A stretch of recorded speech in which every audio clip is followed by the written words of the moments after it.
We're changing all the grass at all the parks.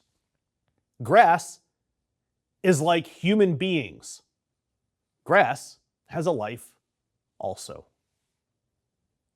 Grass is like human beings. Grass has a life also. I guess grass lives matter or something. And this is the words of your president, Donald Trump, personifying sod. And look, I've said nice things about grass. I'm a 40-something-year-old dad. It's my duty to mow my grass and then stand on my deck, chest puffed out, and inhale that fresh cut lawn smell. And while I'm frequently behind podiums and in front of microphones and cameras, as far as I can remember, not once did I grant sod a soul. Yet while Donald Trump's out here romanticizing turf, workers have just finished wrapping up 4 bronze statues near the Arlington Memorial Bridge. And they're wrapping them in 23.75 karat gold leaf. Have to be exact there. And they're called the Arts of War and Arts of Peace. 19 feet tall each, standing there perfectly fine since the 50s. And the price tag, $5.1 million. Awarded on yet another no-bid contract to a single gilding shop in Maryland. And the Park Service says that no-bid contract, it had to come because in their memo, it says no other vendors known that can perform this work. No other vendors in America, a country that has 4 separate cable channels dedicated just to flipping houses, and you couldn't locate a second shop that owns gold leaf. And it's ridiculous, especially when I did a simple internet search and found several of these gold gilding shops near Washington, D.C., and I didn't have to scroll that far. And to back that up, a gilding expert in New York was asked by reporters and said, there's plenty of people that could also do that same quality work, but they just weren't called. Oh, and this job, just like a lot of other things in this regime, it was quoted at $2.4 million back in March. And now it has ballooned to $5.1 million. It doubled in 4 months, and we still cannot get an explanation from the Department of Interior, which for this administration is shocking.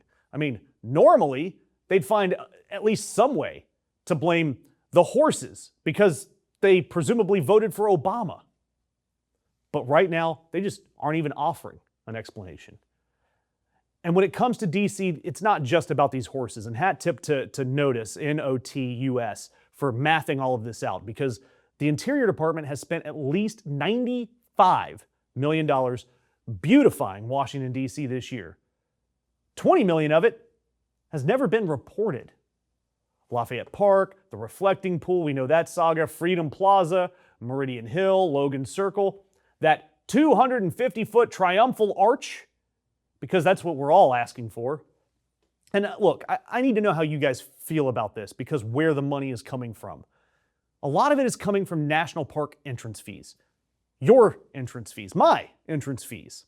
And they have reportedly been diverted to fund at least some of this beautification push. Are you okay with that? Your fee, your vacation money that typically stays at the park you're visiting, going toward gold leaf on horses. Or really, I mean, is that what that money's for? I mean, I do spend a lot of time in Washington, D.C., and I am all for beautification. But right now, it doesn't pass the smell test. Meanwhile, Donald Trump's Truth Social is essentially a living scrapbook of any of his projects. He's posting pictures of the scaffolding coming down with a gold horse underneath, and he's so proud of it.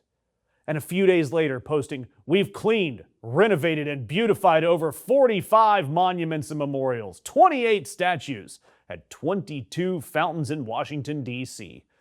45, 28, 22.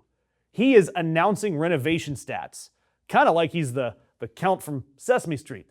22 fountains, And look, it is clear that this isn't just about making D.C. look better. It isn't about making repairs. This is about Donald Trump wanting his surroundings to fit his vision. Because in Donald Trump's mind, he is not a temporary caretaker of this great nation. No, in his mind, he is this transcendent being that is simply demanding that our nation physically show its gratitude for his greatness. Again, that is all in his mind. And remember, all of this sits on top of that goofy ballroom, panic room, bunker thing. You know, the one that the price keeps climbing, lately reported at $600 million, with taxpayers being on the hook for at least half of it. And that's on top of all of these other vanity projects. Forbes priced all of the vanity projects, everything, at over $1.6 billion. And a congressman has been comparing this whole aesthetic to a dictator's playbook. And I wish I could tell you that he's wrong. And frankly, I wouldn't be surprised if Trump ends up going full Turkmenistan. And if you haven't seen this, go look that place up. Their capital city only allows clean white or silver cars into their capital city, and that city holds the record for the highest concentration of white marble buildings. Donald Trump is on the way to doing something like that. And oh, by the way, the grass. Back to the grass. You may recall that someone in recent weeks carved 8647 into the grass right by the reflecting pool. And Trump's totally reasonable response to that was to threaten a 10-year prison sentence. And then he tried to blame an ABC reporter that stuck their hand in the reflecting pool. And then he seemingly gave the grass sentience in all of this. But look, while Donald Trump was obsessing over the pool, the grass, the arch, in poll after poll, the voters are obsessed about things like the price of eggs, the price of gas, their health care cuts. Because none of us, and I didn't vote for the guy, but none of us collectively elected an interior decorator or a landscaper. But that's what we have.